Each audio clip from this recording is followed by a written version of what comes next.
Radiator position dia ada dekat sini. Kalau yang sebelum ni, radiator dia dekat tengah tau. Radiator dia betul-betul kat tengah ni. Maksudnya dari segi engine ni, dia bukan hanya improve dari segi horsepower ataupun acceleration, dia juga improve dari segi contohnya penyejukan, kemudian penjimatan petrol dan banyak lagi lah. Benda-benda macam tu.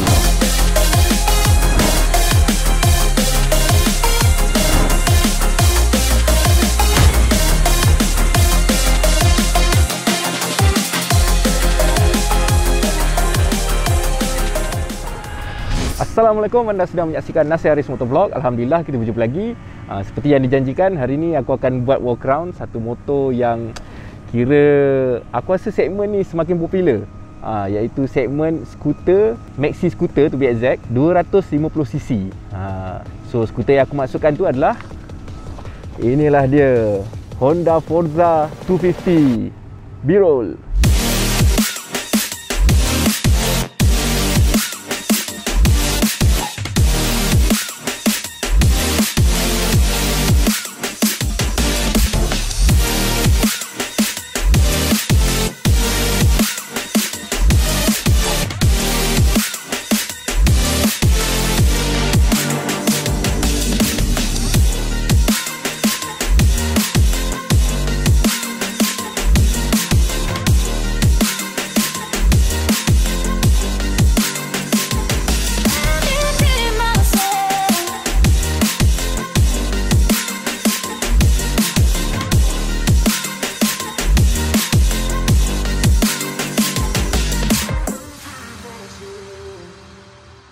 Okay, video sebelum ni aku dah buat test ride, first ride impression. Aku ambil bawa dalam jam apa semua tu, so korang boleh tengok sendiri. Aku tak cerita sangat pasal spek sebab aku nak reserve untuk hari ni. Hari ni kita akan cerita pasal spek, pasal feature-feature yang aku rasa menarik dekat Honda Forza 250 ni. Okay, sebelum kita start aku nak cerita sikit pasal dia punya segmen, iaitu segmen 250 skuter yang besar. Untuk maxi skuter ni ada banyak spektrum. Yang ini aku boleh kata dia masuk dalam kategori GT ataupun Grand Touring. Dia a right combination between performance, long distance dengan luxury. So bercakap pasal performance, jom kita tengok engine dulu.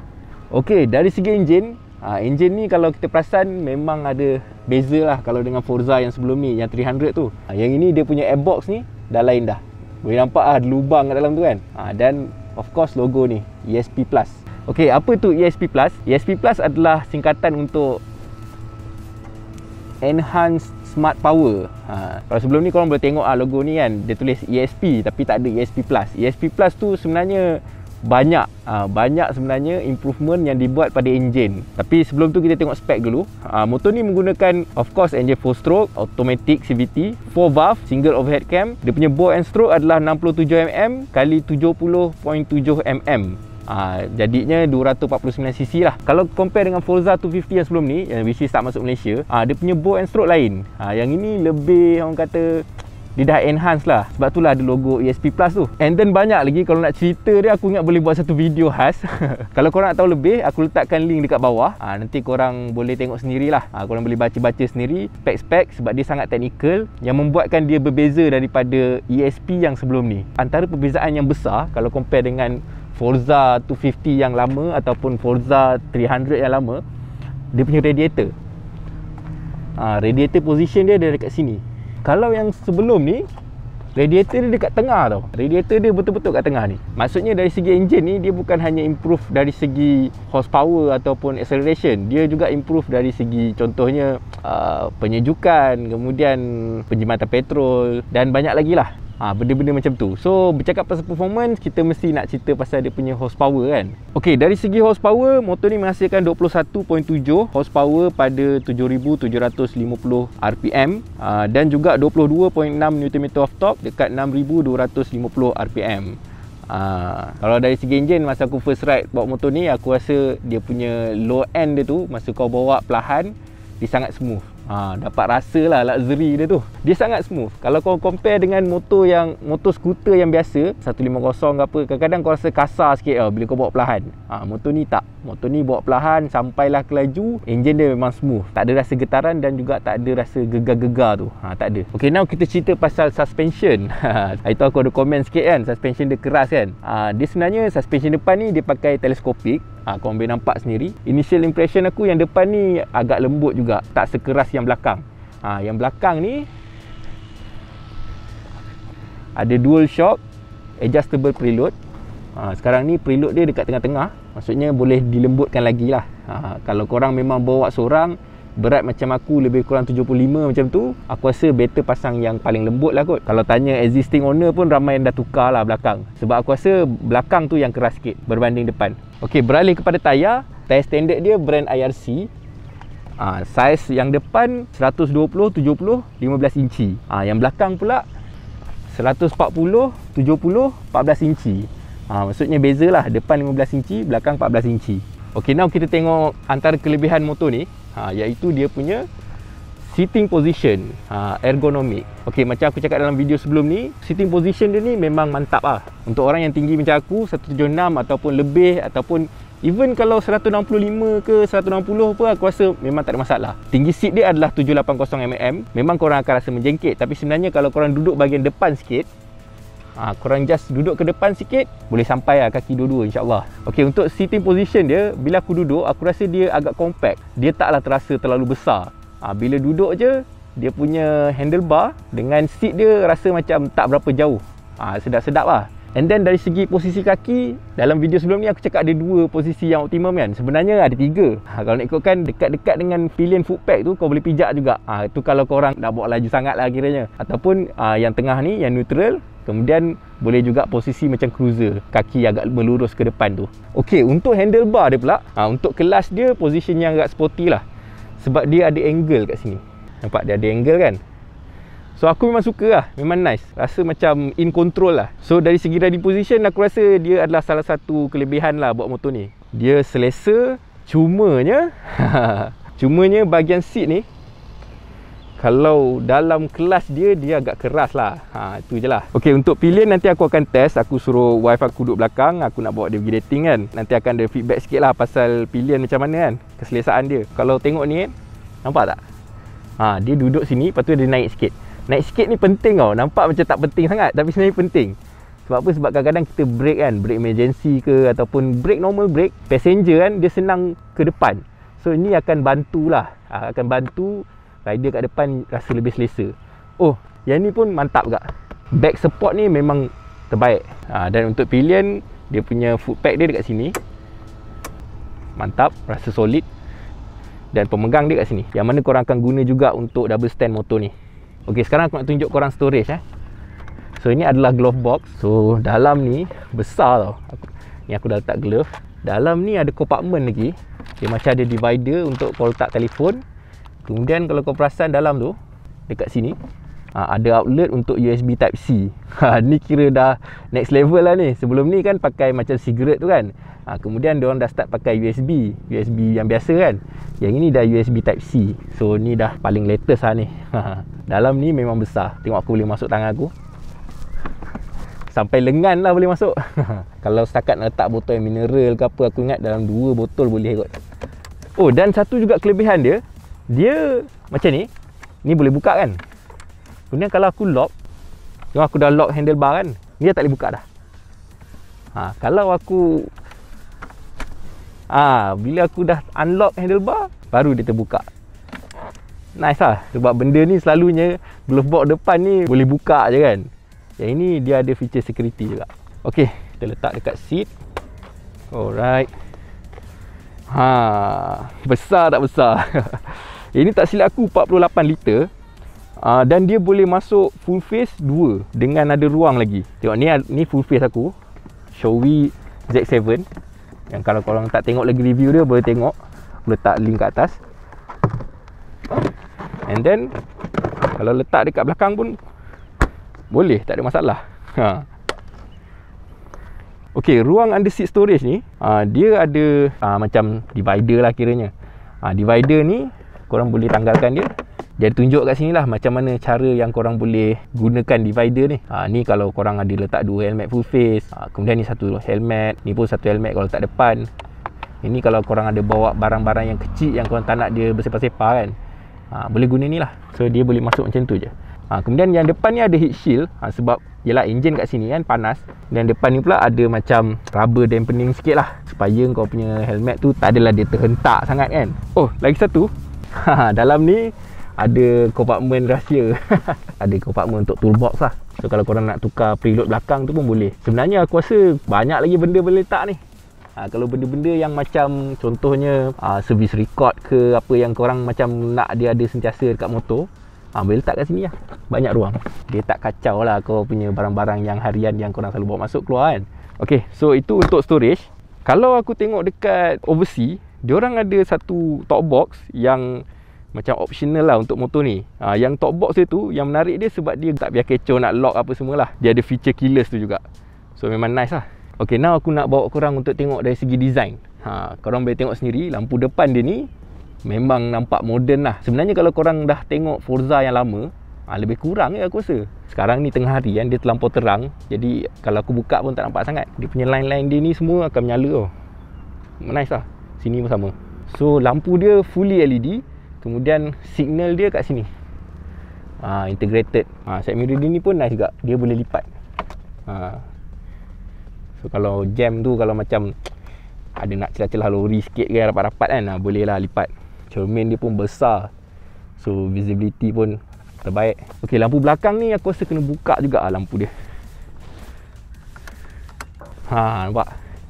Lampu belakang dia pun nice juga, LED lah. Dia punya design dia tu macam ada atas bawah macam ni. Bagi aku untuk skuter yang kau guna untuk jalan jauh apa semua, memang kena ada lampu yang besar macam ni lah. Luckily design dia pun tak nampak macam lampu besar yang buruk lah. Dia lampu besar yang cantik. And then dia punya signal kat sini, semua integrated. Nice. Ni lampu depan dia. Tengah-tengah hari pun boleh nampak kat line dia rupanya. Ada orang komen cakap macam kucing sikit. Betul lah, ada lah nampak tu. Macam kucing ada, macam burung ada. Dari segi overall, aku rasa design motor ni dia sangat elegan. Dia mix of sporty dengan GT. GT tu maksud dia ada right combination between performance dengan luxury. Cumanya dekat bawah seat tadi tu tak ada lampu kan. So itu aku rasa agak potong sikit lah dari segi luxury tu. Sebab kalau kita tengok panel meter dia ni, memang rasa lah feel luxury tu. Kemudian ada pula benda ni. Memang nice lah. Memang nice. Adjustable windscreen ni, macam aku cakap dalam video first impression tu, aku ingatkan aku takkan guna sangat lah. Tapi sebenarnya yes, memang guna. Masuk highway, naikkan. Keluar daripada highway, turunkan. Ok, panel meter ni bagi aku memang nampak macam kereta. Nampak macam Goldwing pun ada. Feel luxury tu memang ada.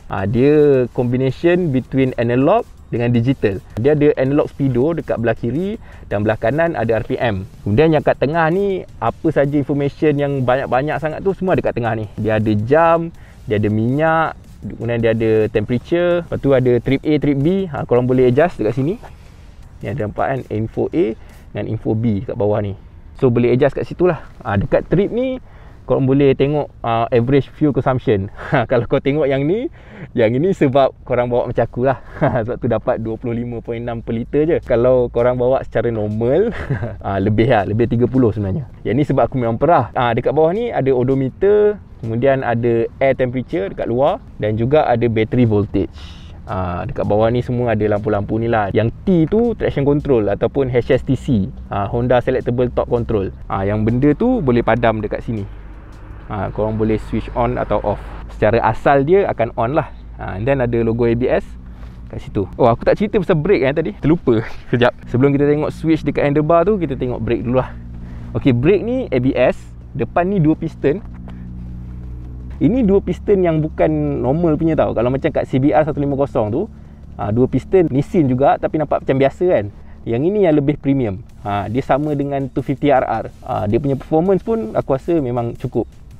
And then belakang pun brake disc juga.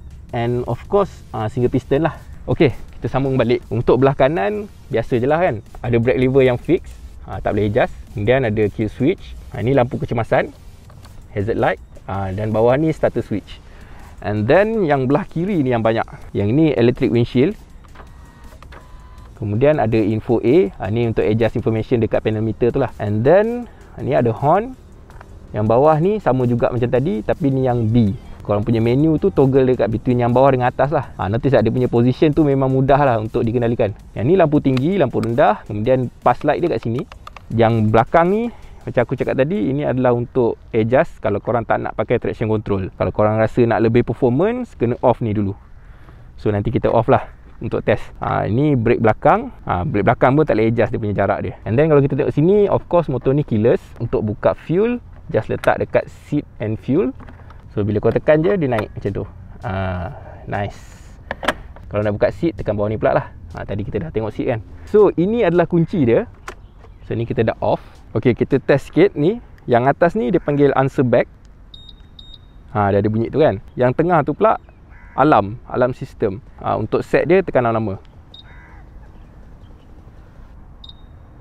Ok, tu dah set dah tu. So kalau orang datang, gegarkan motor, dia ada bunyi. So nak padam dia, korang boleh tekan balik ataupun biar dia padam sendirilah. Yang bawah ni pula adalah untuk matikan sistem keyless. So tekan dia sampai keluar lampu merah macam tu. Keluar lampu merah tu dah set lah. So orang tak boleh nak start lah motor. Oh, aku tak cakap tadi pasal dia punya tangki. Tangki dia dekat sini. Dan dia punya kapasiti adalah 11.7 liter. Below 400 km, which is untuk motor macam ni aku rasa sangat okey lah.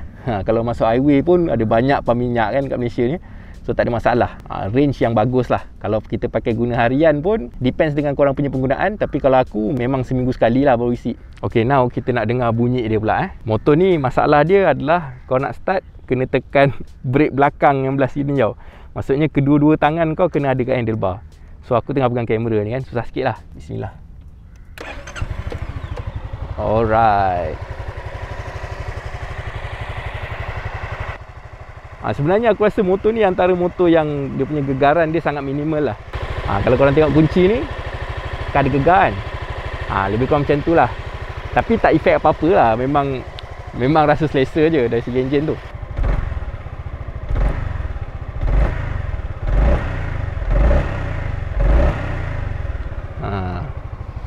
Bunyi dia senyap lah. Bunyi dia senyap. Okey, sebelum aku habiskan video ni, aku nak bagi tahu harga motor ni.